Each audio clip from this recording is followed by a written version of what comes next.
What is crack-a-lackin', fellow thermonuclear AFers? I am Dan the Valley coming at you with a mailbag podcast. Before we get started, my usual reminder, subscribe if you haven't done so already. If you're on YouTube watching me right now, hit that sub button, like, comment on every video to help the algorithm love us back if you are subscribed.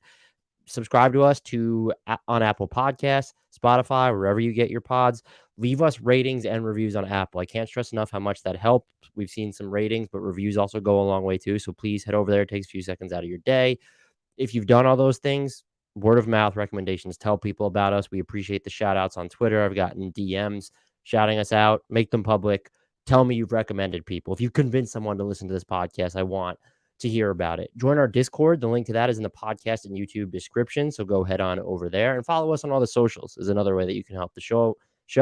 Those are all listed in the YouTube and podcast descriptions. They're on your screen at Hardwood Knocks on Twitter and TikTok, at Hardwood_Knocks on IG. And finally, the best way to support the show financially, if you want to throw super thanks or whatever they're called, super whatever on YouTube, we'd appreciate those. And then just buy a bunch of merch for yourself, for family members, friends, acquaintances, random people you just want to give swag to. The link to our store is in the podcast and YouTube descriptions too. All the links that you need right there. So please continue to support the show. Love every single one of you who continue to come back and listen.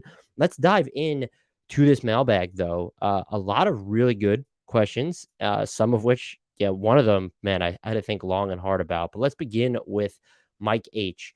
Who, in your opinion, is the most overrated coach in the NBA? Prior to this season, I'd say Doc, but he's out of the league now. I think it's Jason Kidd.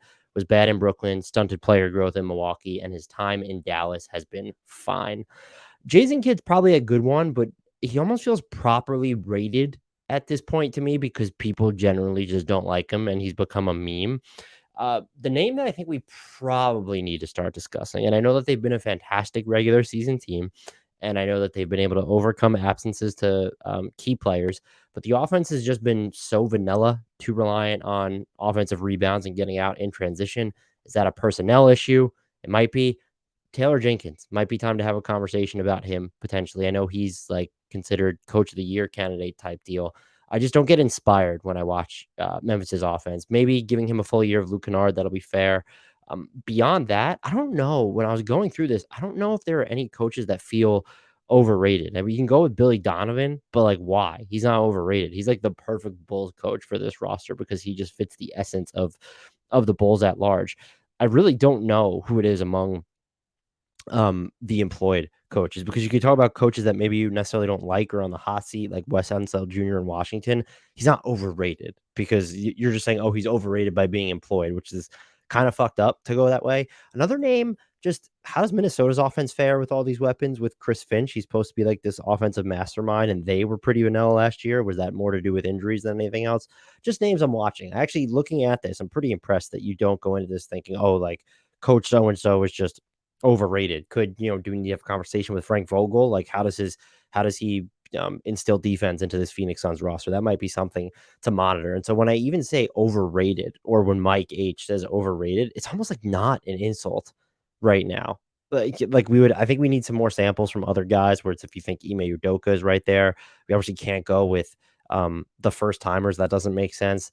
And even just like someone like a Willie Green has been, I would say, by and large, phenomenal in New Orleans. I think some are not necessarily happy with some of the rotation decisions that he has made, but like he's really given them some serious or real and genuine and effective defensive principles. I even like, a Steve Clifford in Charlotte. Like I really like him. There's not a name that springs to mind for me at the moment. Like maybe is it Nick Nurse? Like, let's see what he does in Philly. He was known as this offensive mastermind, and Toronto was really uninspiring. So, Taylor Jenkins, Chris Finch, Nick Nurse, when we're looking at coaches that are viewed highly, that maybe are just overvalued here, I think that's what we need to start getting into a little bit. Fun question to think about, especially from Mike H, who I know fucking loves the coaching just grind, I guess, in the NBA. Like, ask him who's the eighth assistant on the Phoenix Suns, or the eighth assistant on the Charlotte Hornets, and he'll probably know. Pito asks, how bad is it actually going to be during next year's offseason, considering all the pending but very likely contract extensions of Jaylen Brown, Pascal Siakam, Anthony Davis, etc., that are going to decrease the value of free agency and the low amount of talent in the draft class. Quick note just on the draft class. I don't know nearly enough about it, but we've gone into shitty draft classes before, and you can look back and like the class of 2013 be wildly disappointed overall. I feel like you can always still get excited about any draft class, that there's always at least one franchise altering talent there. And like you can pepper in a handful of impact players that maybe are drafted later in the first or the second round. So I don't think we need to just wait and see. Like maybe the impressions of this incoming draft class change. I will say, when you're looking at free agency, I would expect one of Paul George or Kawhi Leonard to reach the open market, if not both. They each have player options. I think Jaylen Brown will sign an extension. I don't know what to think about Anthony Davis. I think even if he doesn't sign an extension, it'll just be okay. Like, let's tack on, because the way the early termination option is set up, um, and the way you extend off of player options versus early termination options, could he decide to go to free agency and just resign with the Lakers? Yeah, maybe. That'll be uninteresting. I don't know about Siakam.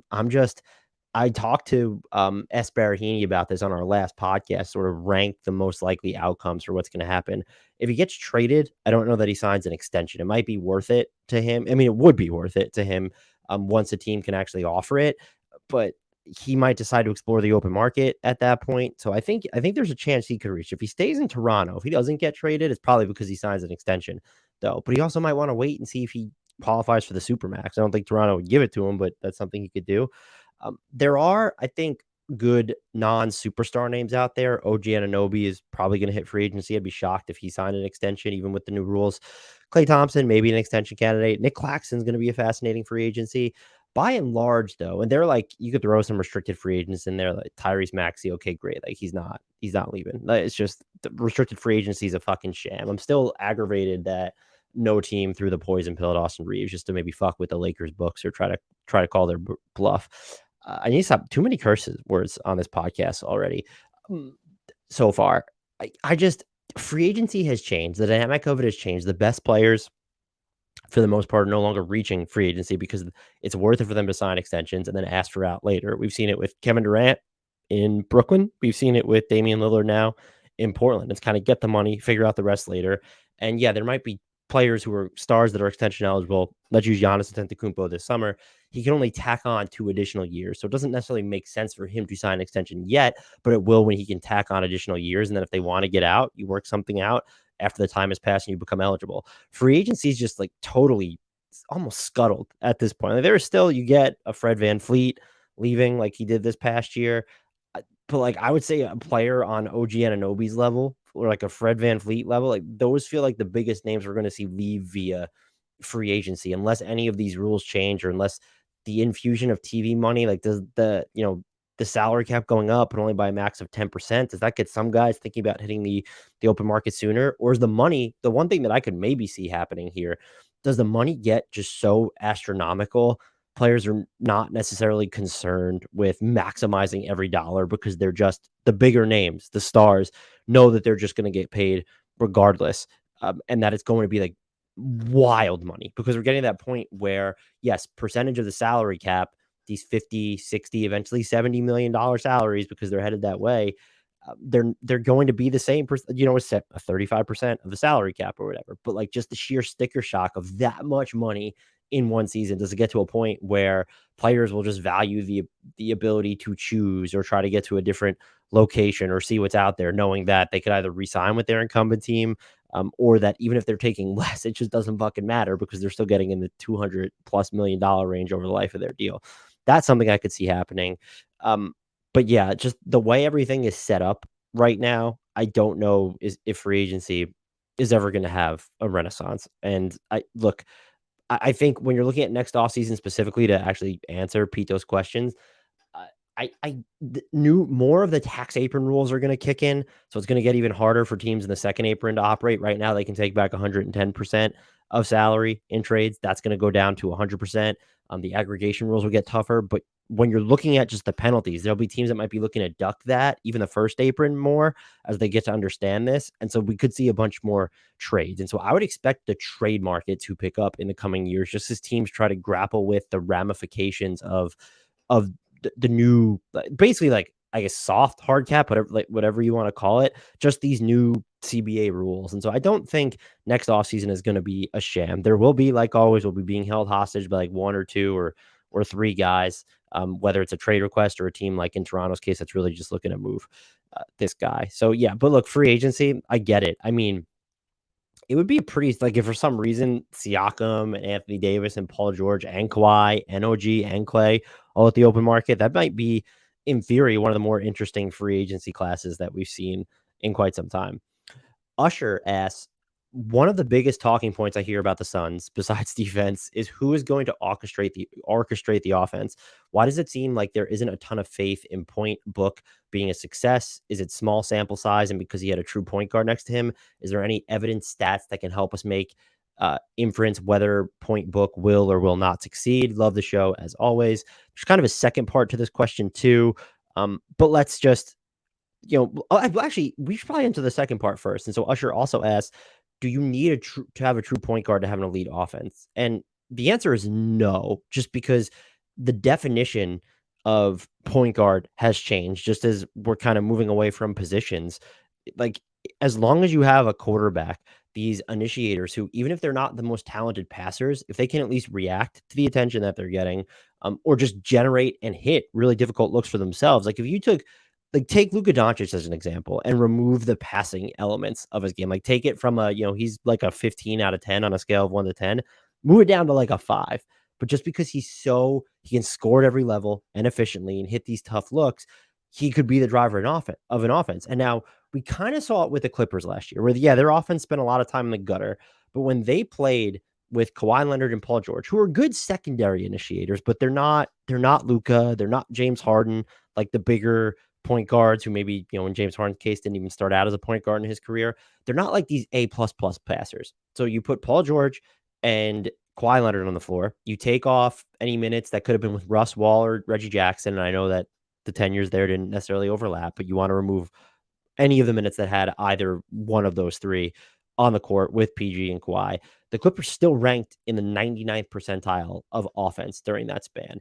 The sample size was not like massive, again, because Paul George and Kawhi Leonard didn't play in a shit ton of games, but like you can get by just having elite offensive players who aren't necessarily elite point guards. And by that, I mean, not necessarily coming down to the size or the position, but when looking at the passing, the table setting ability, is that you can get by having two B plus passers if those guys are also, of course, A minus defenders. But if they're A plus, scores, that goes a long way as well. And I'm not talking ball stoppers. Like you want someone who is going to be, I would say, better than a Julius Randle type passer. And I would throw Kawhi and Paul George. I'd probably at least trust them more, and it feels like they can score at different levels. So you can build an offense that way, which is why I don't necessarily get the concern with the Suns. To let's focus on the Booker element of this for a minute, because part of it probably has to do with Booker, where I don't think maybe, the sample size has not been huge. He logged as the official point guard last year, only 106 possessions. The Suns offense was in the 99th percentile. That's like it's just such a small sample size. So you're not really seeing it, but there are also like you dig deeper and you see minutes, and like so he did play without CP3 or Payne on the floor, about 530 possessions. The Suns offense was also in the 99th percentile during that stretch. So he's been on the court where he is the primary playmaker or is close to it. But I just think because he played next to CP3 specifically, he's never been viewed in that vein. And it's really weird because we're talking about, I don't know where I would rank him when it comes to passers in the league, but like he is one of the most complete offensive players in the game right now, bar none. He is a more complete offensive player than Bradley Beal, just because you can look at his off-ball movement. And like, while Kevin Durant might even have the higher ceiling, when you look at what Booker's able to do as he like moves around off the ball, and I'm talking like if he needs to hit, those quick fire jumpers, or if he's putting pressure on the rim because of his off-ball movement. But you're looking at also the way he runs an offense as a passer. Like, yeah, Kevin Durant is, again, one of the greatest players of all time, better than Devin Booker in theory. Although we did just see a postseason where Devin Booker spent most of the time as the Suns' best player, even though Kevin Durant was on the floor. His passing, it is improved probably each and every season, some by larger margins than others, but he's gotten so good that just like you're going to see more incremental improvements here. And he can throw really difficult lobs. really difficult pocket passes, really difficult skip passes. He'll take chances in the full court. We've seen I can't remember. There's like 2 passes that he threw to Mikal Bridges in transition. I don't think it was this season. It might have been like last playoffs. I don't even fucking remember, but they're just like these like whip it bounce passes across the entire court, like from one end to the other through the defense, like threading the needle.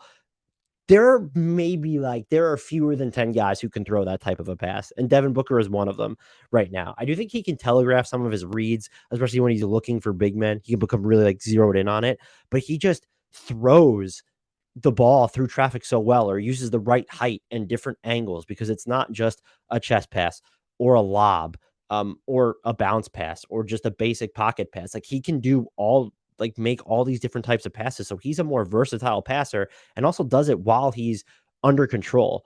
And so looking at the past 6 years, which is when 2017, 2018, that's when he really started to ratchet up his playmaking and his on-ball skills.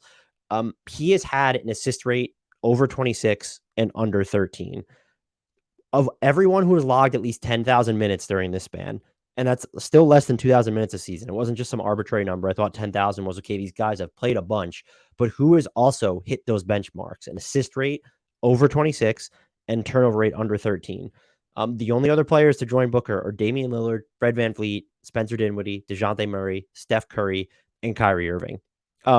I should have double checked this. It's weird that LeBron is not on here, right? He is not. I just want to make sure that he's not in there. That's like legit company. And we're talking about, I know Murray kind of moved to more of an off guard role, and Fred VanVleet has always played off the ball a ton. Say what you want about Steph Curry, but like those are what people would consider more, definitely more sort of conventional point guards. No, there's nothing conventional about Steph and Dame and Kyrie, yada yada yada. But relative to what Devin Booker is, yeah, they would definitely be considered more conventional points. And Devin Booker's part of that company. Now, am I going to be interested to see what happens if I don't think they'll spam it the way they did with CP3? But Devin Booker, by and large through the seasons, we've seen pick and roll initiation account for like 25% to 30% of his possessions. I think there might have been a season or two where he was over. If you really like juice that up, jack it up to 35%, 40%, 45%, or really spam him as a pick and roll initiator, does that change? And I do think part of the benefit of what makes him such a good passer is because he's able to focus on scoring more, if at worst equally there. Does that dynamic change at all? I know the Suns named Bradley Beal their point guard. That's more of just a size thing there to me, because Devin Booker is the best passer on this team, better than Durant, better than Beal. So I'm curious to see how he holds up in a role that's going to really call for him to do it more. I think he's going to thrive, honestly. Like maybe the scoring comes down, but we might see him average like, I don't know if he's a 10 assist guy, and like the way they might run their offense, just because you have Beal and Durant, there's going to be so much equity like divested among all three of them. And then also just like, is this going to be even an assist heavy team? So I don't want to throw it there, but like, I'm not saying he's going to be the next Luka or James Harden when you're racking up the assist numbers, but like this is going to be a year where I think he probably has a bunch of double digit assist games, or that we could see him average like 8 or 9 per game, because I think I trust his passing that much. And I would fully expect the Suns offense to still be elite. And I don't think they need to be a great passing team because they have these 3 top end scorers. When it comes to the Suns, as Usher mentioned, it is more about, okay, what does it look like with their defense? Ayton's going to be a huge part of that. How does their depth pan out in the sense, yeah, they really won the minimum contract game, but we always say that about certain teams, and how many of those do they actually hit on? More to the point, does their big 3 stay healthy enough to where like you don't have to rely too heavily on that depth and on that minimum contract depth? And so those are all big and fair questions. The offense itself is just not a question. This team is, regardless of how they get their buckets, even if I've just overestimated Devin Booker's passing to the upteenth degree, this team is going to be, if they're not a top 5 offense, something seriously, I would imagine, has gone wrong. Someone is having the worst season of their career. There's been a bunch of injuries, some combination of all 3. You just look at these guys. I think that they're built, you could see the Suns getting a little bit too mid-range happy last year. I think that Devin Booker's going to be able to adapt his game. He's just one of the most scalable players in the league. 2, Bradley Beal changes the scoring distribution for this team, where I think he can put more pressure on the actual basket. And even if he's living too much from the mid-range of points, he's still going to be able to get to the foul line. And I think he's someone who will be comfortable, like kind of not like titrating up his 3-point volume as well. Durant has always been sort of iffy there. So this team is going to be great, and Devin Booker, again, one of the most complete offensive players in the game. And so calling him the de facto, let's call it a floor general. Let's not even call it a point guard. If that's what he has to be, if there is going to be more responsibility than even we think it right now is going to be put on his shoulders, the Suns are going to be more than fine. And I cannot bring myself to worry about offense at all with this team, regular season, playoffs, whatever. Next question comes from the Farkas. This was a good one. Which team is more likely to be a higher seed within their conference, the Mavs or the Pacers? Trying to go through the teams that'll be definitely better than both of them in their conference. So for the Mavs in the West, the teams that'll be definitely better than them, I have the Nuggets, the Suns. I'd probably throw the Pelicans, Kings, Clippers, and Warriors in there. The Lakers, Timberwolves, and Grizzlies and Thunder are maybes for me. Teams that are definitely better than the Pacers in the East: Heat, Bucks, Celtics, Cavs. I think you should throw the Knicks in there, and then maybe the Hawks, maybe the Nets, maybe the Bulls, maybe the Sixers. What's going to happen in there? Could the Pistons or Magic sort of sneak in here? Uh, I think I'd be inclined to, when you're looking at the landscape, you should probably side with the Pacers, but I'm just wondering, with them relying on young guys more, where assuming Jarris Walker's healthy, he's going to play a bunch. And then I would assume that they're going to also increase Benedict Matherin's role and try and experiment with him. I do feel like we could get to a point where we're not going to see like a flat out late season tank, but is this just sort of another rebuilding year for them? I'm not saying they need to tear it down. They have Bruce Brown. Like, they should be. I think this team has the potential to be really good.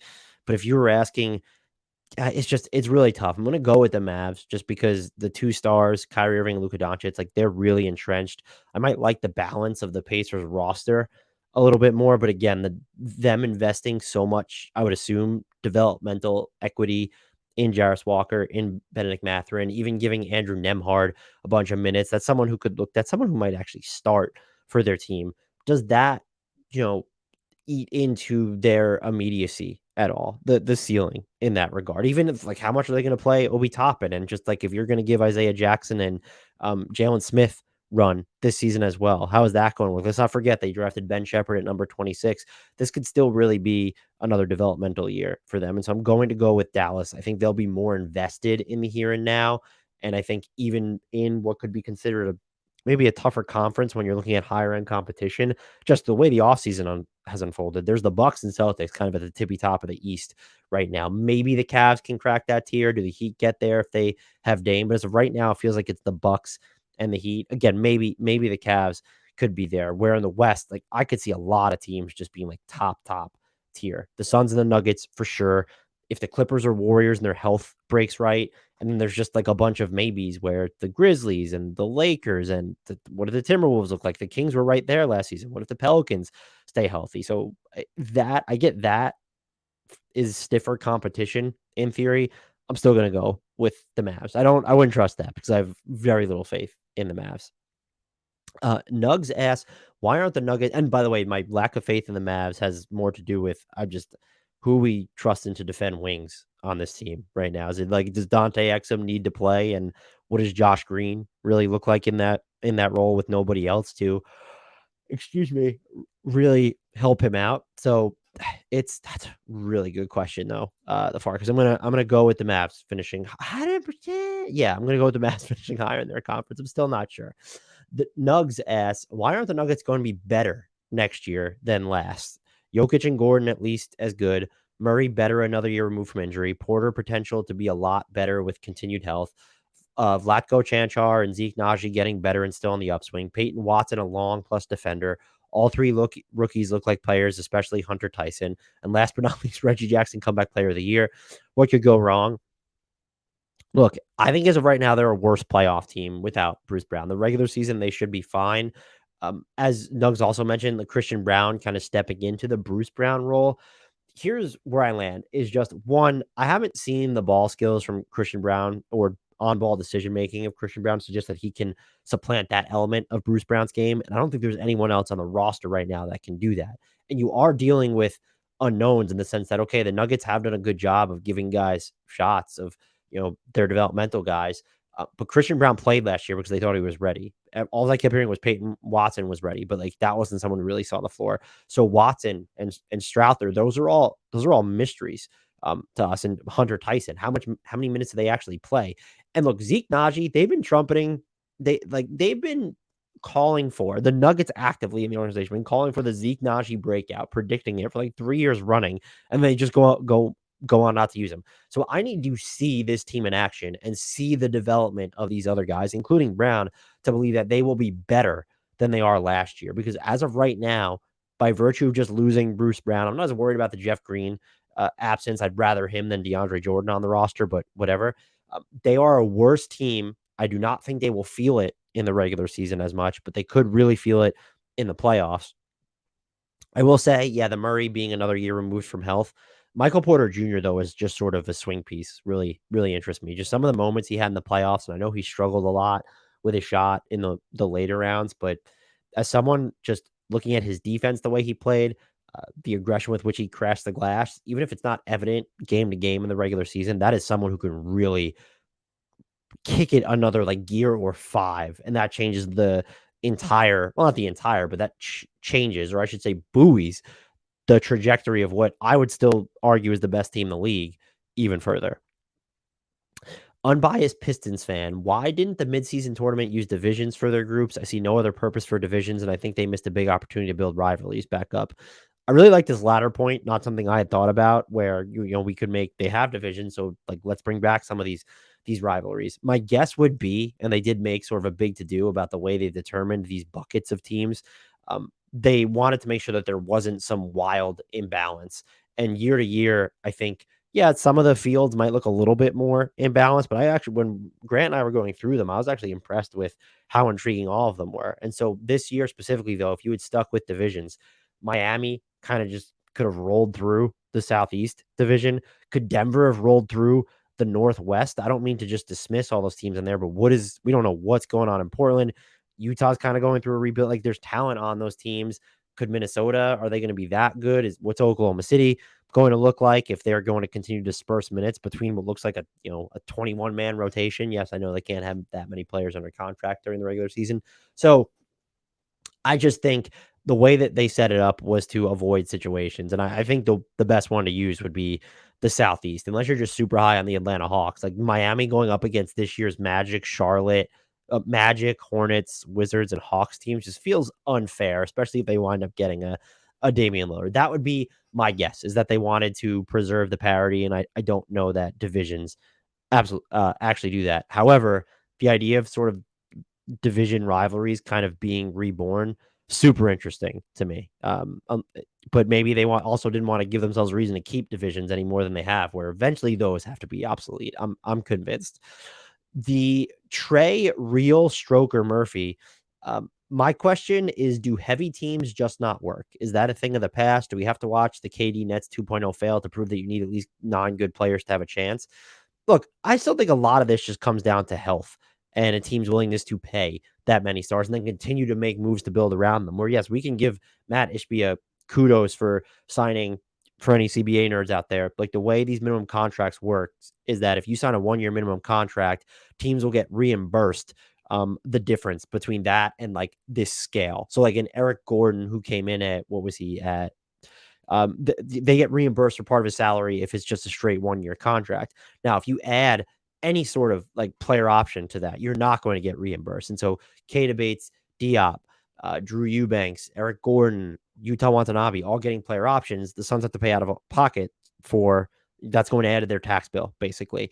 So where they could have, in theory, saved like $1 million per player or whatever, they're not going to do that anymore. So that adds a lot to their tax bill. But then they turn around, they dump Cameron Payne. And we kind of saw the same thing. They turned around and dumped Dario Saric after making the Kevin Durant trade. They were still willing to put these 3 stars together, and they're keeping DeAndre Ayton. So they're super top heavy for now with 4 guys.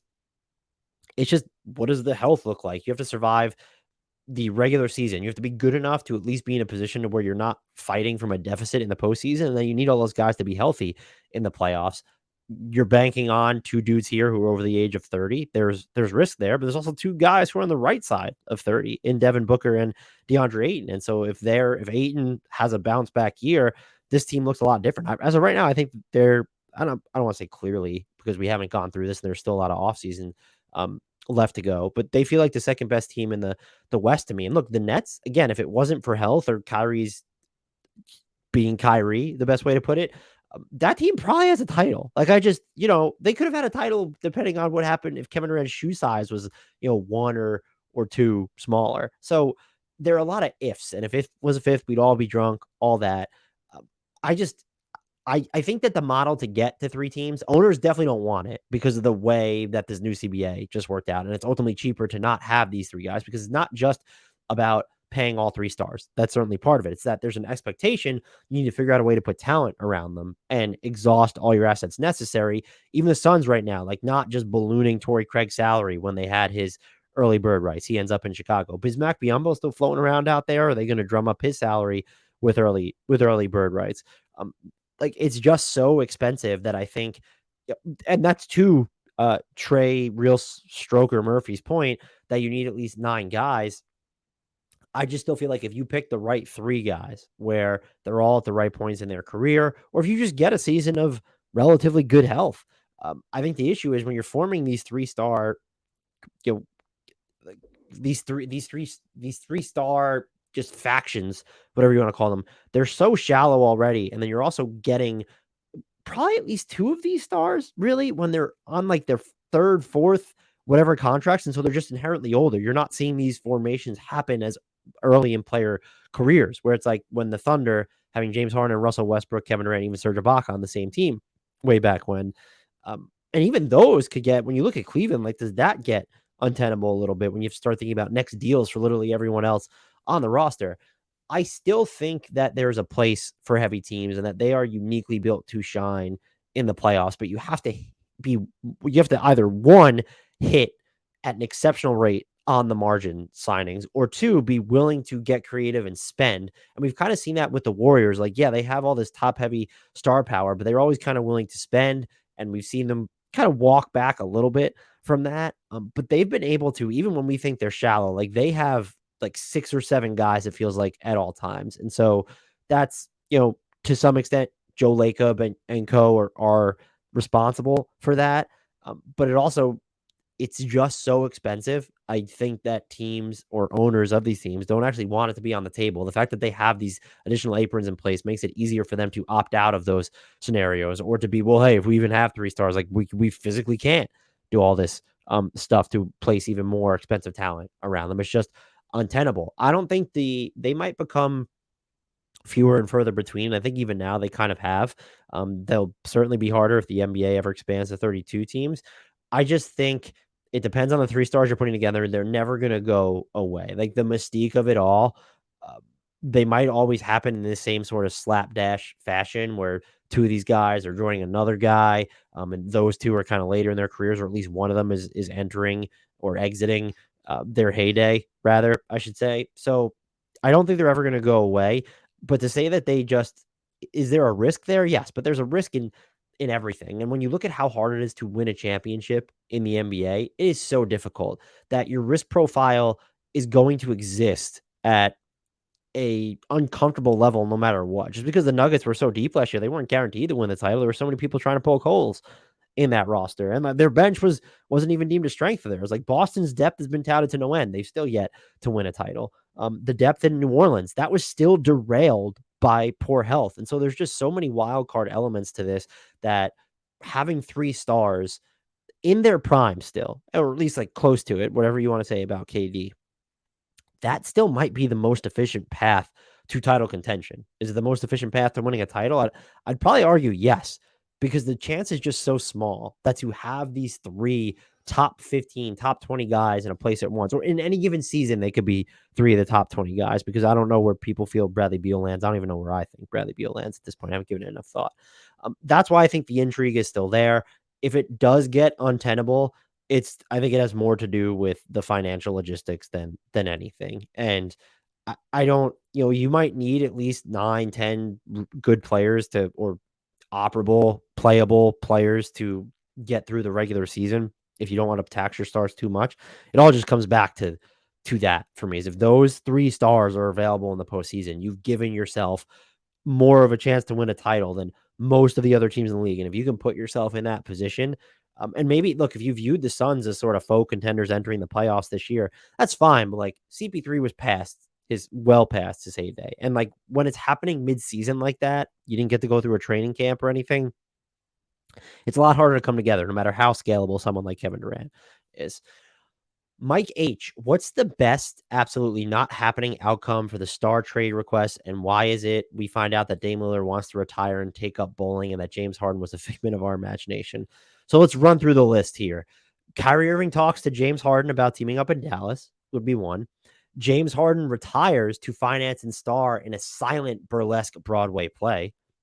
Damian Lillard doesn't get traded and doesn't report to the Blazers because he's recording a single in which Harden and Embiid feature that reaches number 199 on the Billboard Top 200. Damian Lillard ends up with Paul George in LA. That would just be really funny. If I'm not trying to be too sarcastic, some dark horse outcomes to these trade requests, what I would deem a pending trade request from Embiid, James Harden to Boston would just be like, Boston's really just turned over some stuff with their roster this year. If they we're talking about, oh, should they go after Dame? If they just decide, no, we're going to go after Harden because the cost will be slightly cheaper. It's more about making the money work. And then we have to give up fewer picks than we would for Dame. Just that would be, I don't know, Tatum and Brown and Harden. I kind of love that pairing and I kind of hate it, trio, but I hate it at the same time. Damian Lillard to Oklahoma City, he's the guy that sent them into this rebuild basically, and then to join it. And I think that they would become title contenders with him if they keep Holmgren, Jalen Williams, and SGA in place. And yes, they have the goods to make that trade while keeping all three in place. I would argue if they really wanted to, you could probably trade for Dame while keeping Giddey, J-Dub, SGA, and Chet Holmgren. I think you probably have to trade Giddey or Dort in that deal, I think, but they have so many picks, guys. They have so many picks. And then Joel Embiid to either Houston or New Orleans. And I don't think New Orleans would look at Embiid. You don't want to add another big man with a risky injury profile, but you could talk about, does he shoot well enough? But like, he shoots well. Jonas Valanciunas just doesn't have a ton of volume from the outside. So Embiid could play with Zion, and that would just be like these two massive physical anomalies, these singularities as human beings and physical specimens. I would just pay so much money to see that together. It just sort of came to me. But Joel Embiid in Houston would just be going back to James Harden's stomping ground. That was the team that's supposed to poach James Harden from Philly, and it's the team that sort of fell out of love with him. And then there's just like a randomness to it where they have the goods depending on what the Sixers want. I'm thinking there might be, but yeah, I mean, if you're trading Embiid, you're probably open to more of a rebuild. So their picks and some of their young guys would matter. But all of a sudden you're in Houston and it's like, okay, you have Fred VanVleet. And then I'm assuming you have at least one of Jalen Green or Amen Thompson left after this with Embiid.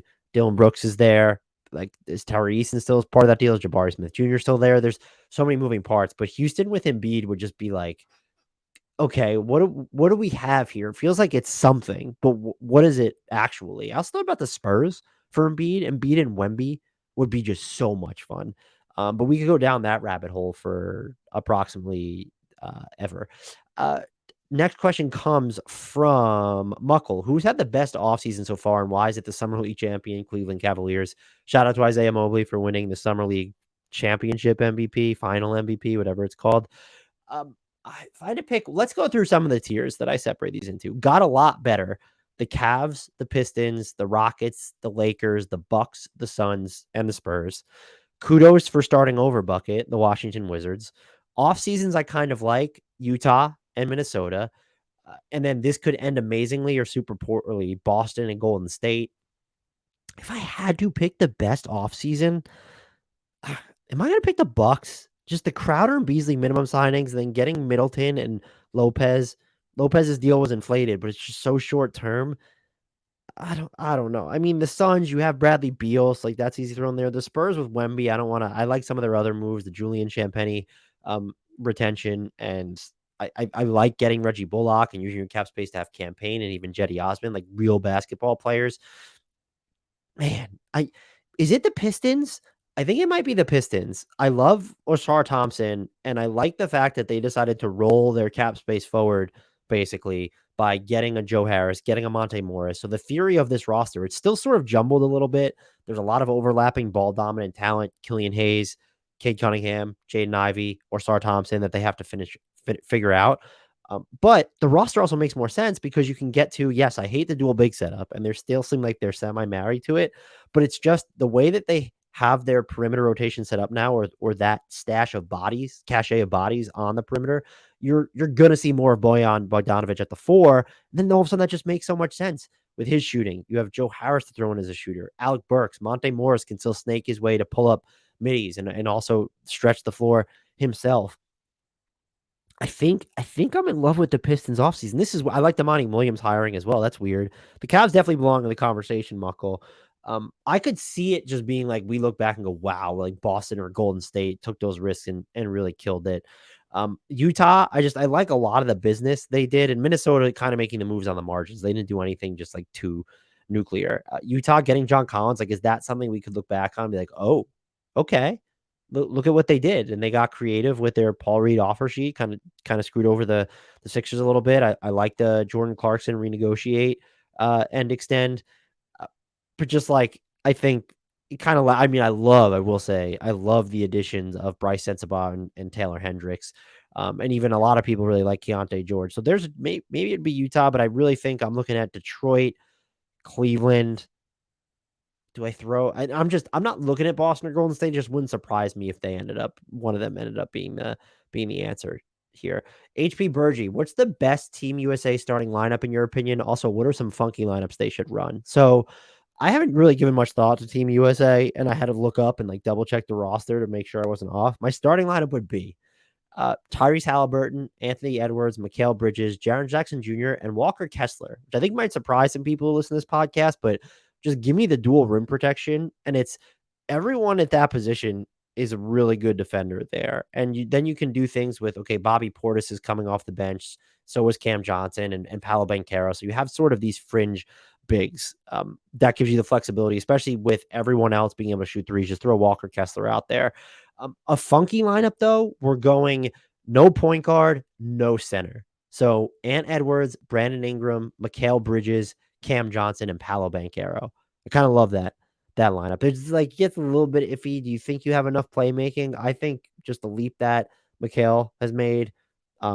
Brandon Ingram's good enough. Ant Edwards really made a leap on that end this year. And I think that you get Paolo Banchero is probably an underrated passer to me, or at least someone who's a burgeoning passer. So the no point guard, no center lineup. Sign me up for that. Austin, who are you most interested in watching play on a new team next year, not including rookies, and why? So, 3.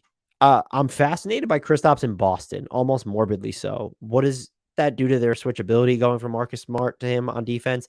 What does it do to their playmaking on offense when they were already kind of at a deficit? How does it impact the roles for RW3 and Horford? I'd assume we'd see a lot of dual big lineups, but Joe Mazzulla wasn't necessarily in love with those either. Are they throwing Kristaps Porzingis the ball in the post? He was better there this year, but their roster is just like, unless you think that he's going to become a really good passer, and he's okay now. He's made some incremental strides himself. I'm just fascinated to see what kind of impact he has on their team, good or bad and different, all three, whatever. Bruce Brown in Indy really intrigues me.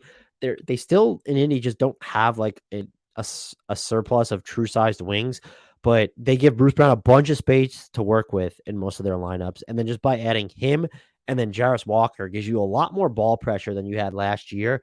Throw them in lineups with Miles Turner. And I just feel like, and even, like Aaron Nesmith to round it out, maybe Nemhard, like, do we see that 5-man lineup? Is that their best possible defensive lineup? I'm fascinated by the Pacers. And then Chris Paul in Golden State. He is the antithesis of the Warriors basketball in so many ways, but he has the IQ to adapt. And also just the minutes without Steph or just coming off the bench, whatever, should be fine. You could spam pick and rolls if that's how you want to go. See if he can run it with Kuminga. Even a Dario Saric could technically help there. Draymond Green could play that role, of course, too. And they have Kevon Looney. So if you want to go that route, it's just the fascination is going to be how many minutes is he playing? How many minutes is he playing with Steph? Is he closing? Do we see the Draymond, Steph, CP3, Clay, Andrew Wiggins line up a bunch? Not at all. How does it all come together defensively, offensively? I'm not going to be able to take my eyes away from it. Couple more questions here. Darkwing Duck. Yeah, this one was I did think about this one, but not in the way that you wanted to. Can any teams last 7 players and two-way dudes beat Utah's last 7 players and two-way dudes? I love this question since the proper way to look at it is to look at all 450 NBA players and every two-way. That won't take any time at all. For context, if you take a presumed Jazz top 8, Marketing, Kessler, Clarkson, Collins, Sexton, Olynyk, THT, and Akbaji, you have 3 first-round picks, Chris Dunn and Yurts, with a few others. Look, I went about it this way, and there was a little bit more to this. You just wanted me to acknowledge the Jazz's depth. They definitely do have some intriguing depth here. They have 3 rookies that I don't know how to feel about Keontae George. Love the idea of Bryce Sensabaugh, and I'm a huge Taylor Hendricks fan, as anyone who listens to this podcast knows. Looking at just the last 7 players, I'm not looking at all these two-ways. Some of them aren't even filled. But looking at the last 7 players of each roster and kind of I would put in the first tier of teams where it's okay, let's look at this bottom 7 of the teams. Oklahoma City, New Orleans, and maybe Utah. New Orleans and Oklahoma City, I think, belong on a tier of their own. Utah just has so many rookies involved here, but I'm not sure where to rank them. And then the teams after that, Utah, Detroit could sneak in there. Memphis could be in there. Maybe they even should be in there. It's certainly during the regular season. Maybe the Clippers. Like when you really start to go through their roster as it is right now, it's possible. Orlando is right there, and that's even if you throw away Jonathan Isaac, which you should in more ways than one. And then the Spurs. Like the Spurs are just sort of sneaky deep when you're looking at going to get past their bottom 7 guys. But I think the 2 I would definitely have here at the top, Oklahoma City and New Orleans. I think Memphis, Utah, the Clippers, those are all teams that would probably, and Detroit would probably be fighting for position after that. I'm just not as confident in the Spurs, Clippers, Magic pick. I'd be the most confident maybe in the Clippers there. I don't know. Last question. Am I going to finish this in under an hour? Let me go back and check this time. And the answer is yes. Look at us out here. This is off-season pacing. Austin, following up on the mini pod that you did on Joel Embiid, what type of haul would Embiid get considering he just won MVP, but also has a lengthy injury history and will only want to go to a top team to win? Who would be interested and not just anyone besides the Nuggets?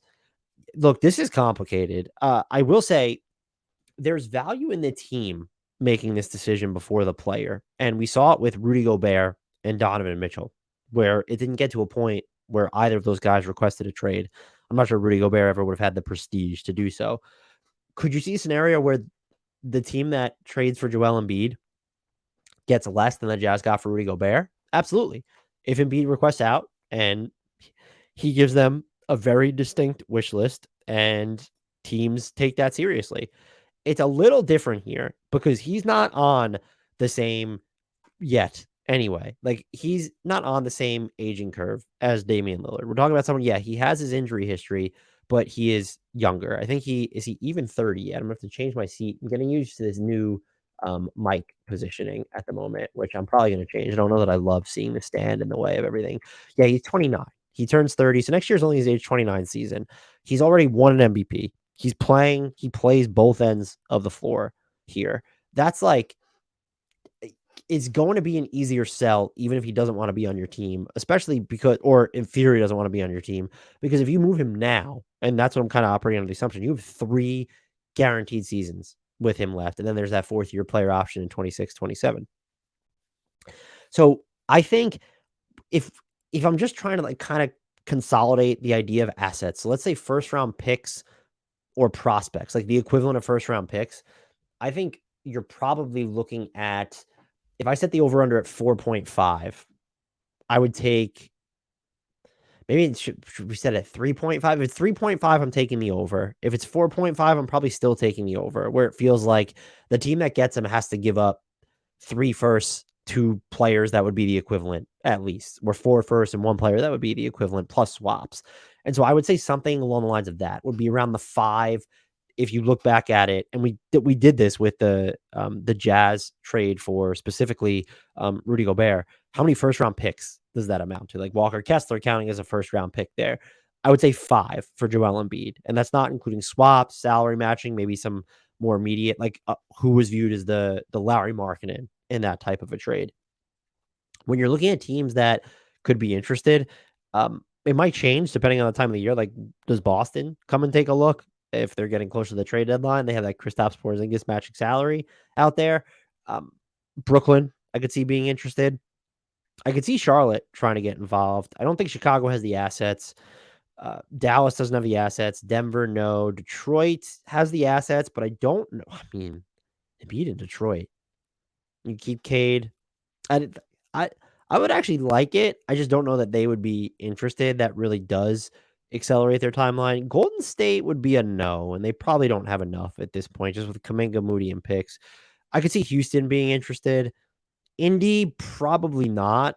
Although him and Halliburton could have happened in Philly if they would have traded Ben Simmons for him. The Clippers don't have the assets. The Lakers don't have the assets. The Grizzlies, no. Miami with him and Bam Adebayo will be interesting, but I'm going to say they probably punt on that. Milwaukee, no. Minnesota, no. I want the Pelicans to be interested, and they definitely have the assets. The Knicks will be interested. But go check out my conversation with S. Barahini from SDPN Sports about why we kind of think that their assets are losing some of their luster. They're not saying they don't have assets, but if you believe that the Knicks are going to be good, their own first round picks have declined in value moving forward. OKC should be interested. Phoenix doesn't have the assets. Portland, like that would have been if Embiid was available before this whole Damian Lillard stuff. Would you have traded Scoot and Shaden Sharp and picks for Joel Embiid? I don't think they'd be interested now. Sacramento wouldn't be interested. I'd love for the Spurs to be interested, but that would just not be their MO, which just wouldn't be.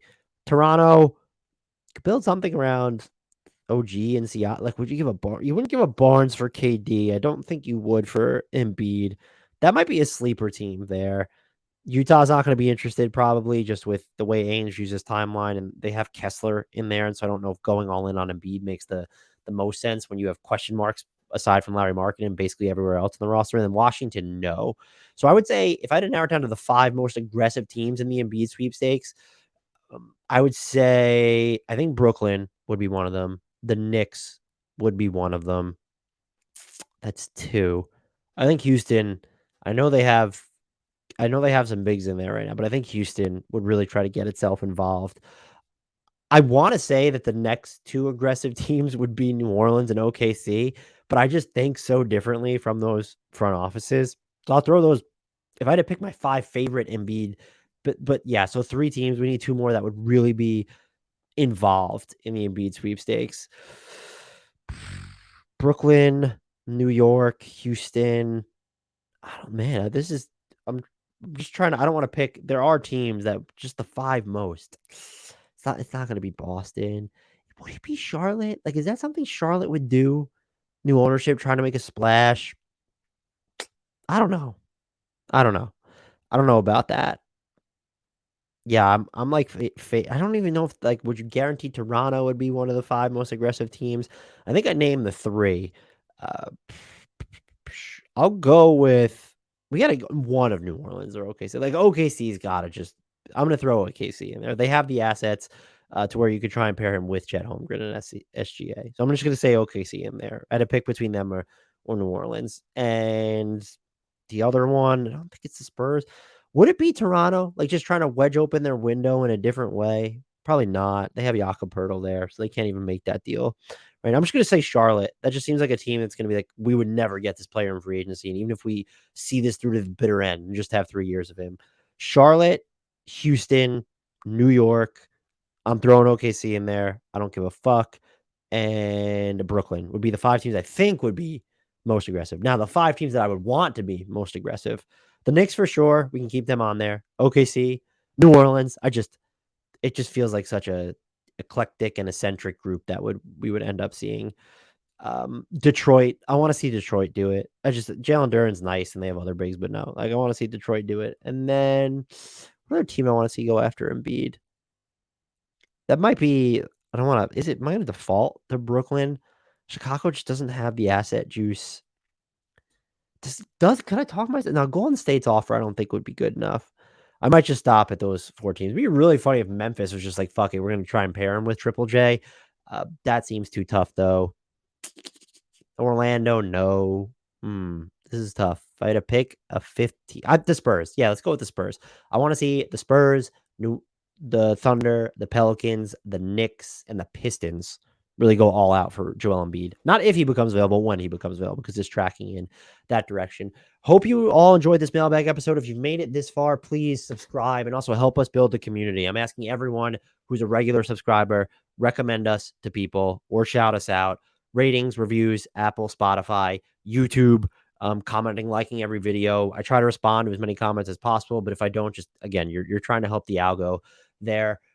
Join our Discord, buy a bunch of merch from us. There's also super thanks on YouTube if you want to support the podcast that way. We will never, I don't think we'll ever, especially because Grant and I are very fortunate to be where we are career-wise. I don't think we'll ever do a Patreon, as some people have asked to us to start. I want all the content, and I don't want some people to pay for it while others aren't. So if you want to throw merch, buy just a bunch of shit ton of merch. We make very little money off of that. So the YouTube super thanks might be a better way to support the show.